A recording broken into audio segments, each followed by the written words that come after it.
What Would Stewart Do? Part 2 on the Private Charity Smorgasbord. I'm Mark Stewart Greenstein.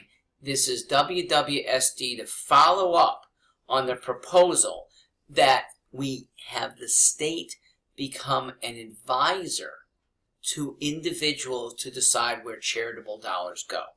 In the process, we are cutting taxes.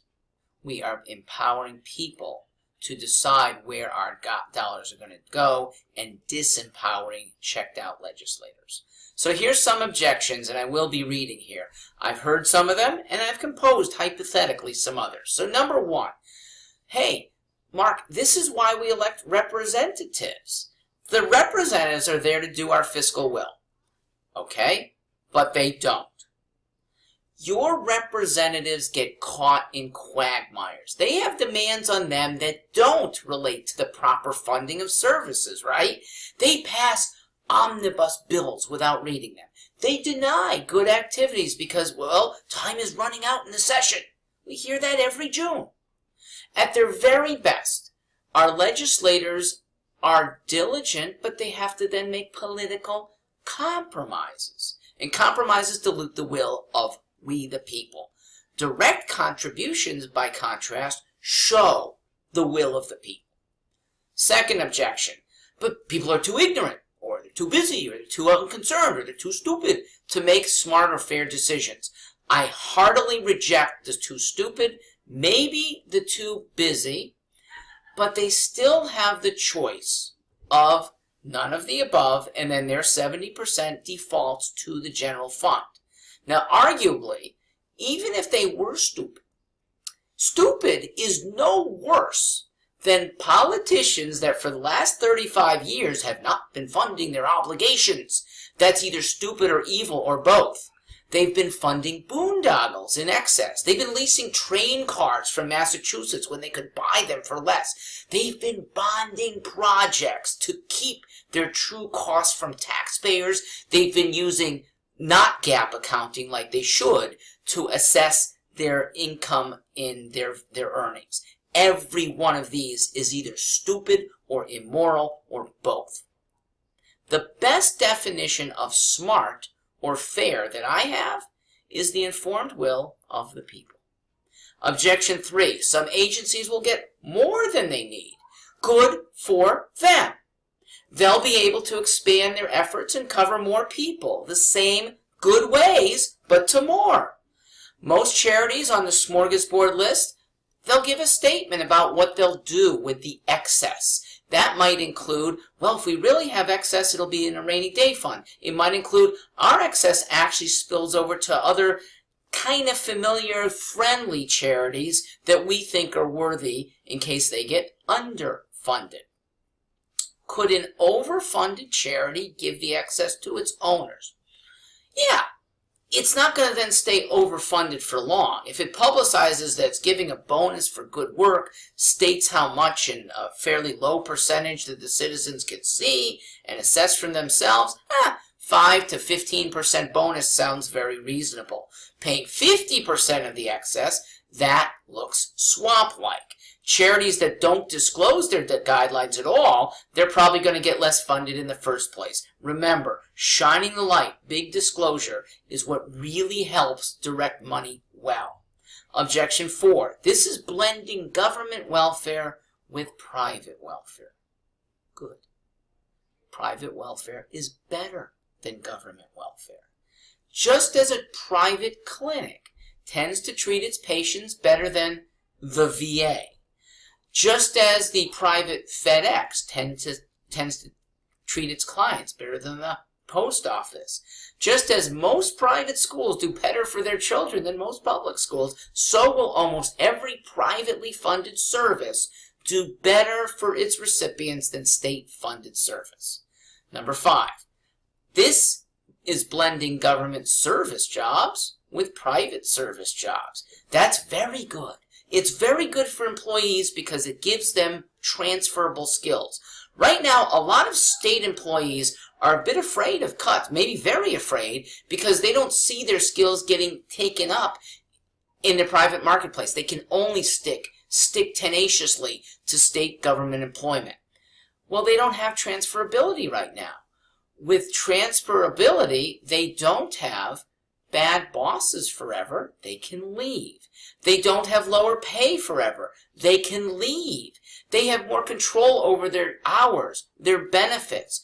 When there's a large array of possible private employers that state employees can easily jump to, good employees are going to see multiple offers for their skills. Remember, the state employee under this system can become a private firm. I would like that. Seasoned state workers know very well how to serve Connecticut clients best. They already know the manpower who's available to them. State employees creating private servicing businesses are a worthy byproduct of this psyops. Objection 6. Some state employees will lose their jobs. Yeah, the bad ones will. And they should. Those who in the past have been rated bad by peers and have a chance to quickly reform, they can stay still in their service jobs. But unreformed, bad employees should lose their jobs. I'm responsible for 3.6 million citizens, their welfare. They should not be obligated to support people who are sleeping on the job. Literally, in my travels, they've taken me to 2 now political appointees whose paid work time includes hour-long snoozes. Gotta end. Next, but the state's firefighters, even they could be chopped. You should exempt them too. Exemption should not rest with government. Funding should rest with the people. State firefighters, because they're visible and important, are almost certainly going to become well-funded by the people anyway. They probably need very little fodder to justify their operations. If they don't get enough in year 1, it's because informed citizens assess them as less worthy than maybe some local services. Let the chips fall where they may. State, again, has a thumb on the scale in years 1 and 2. But it's a thumb that requires reform, because in year 3, if the citizens still don't want to fund you well, sorry, you're not worth it. Objection. There are many important services that are below the public's radar screen. I agree. That's why the smoothers remain part of the government disbursements for 2 years. The smoothers are there to make assessments that follow the public's commitment period, and then they present the case for funding underfunded aspects to the General Assembly, like nuclear waste disposal. A lot of people don't think of it, we don't see it. Mosquito control, very important, a disease that could be so rampant for quite little amount of money can be wiped out before it hits. There are no smoothers left, though, in year 3. So, even Nuclear Waste Disposal Organization, mosquito control, they've got to uplift their status. They do it by publicity, and this publicity is good. More exposure to the inner workings of government is salubrious. Next objection. This competition for private dollars means a lot of money will be spent by agencies marketing themselves. Okay, but they're spending their money as they see fit. That's a lot better than the now corrupted system spending your money as they see fit, and you with no recourse to stop it. My way, you have recourse.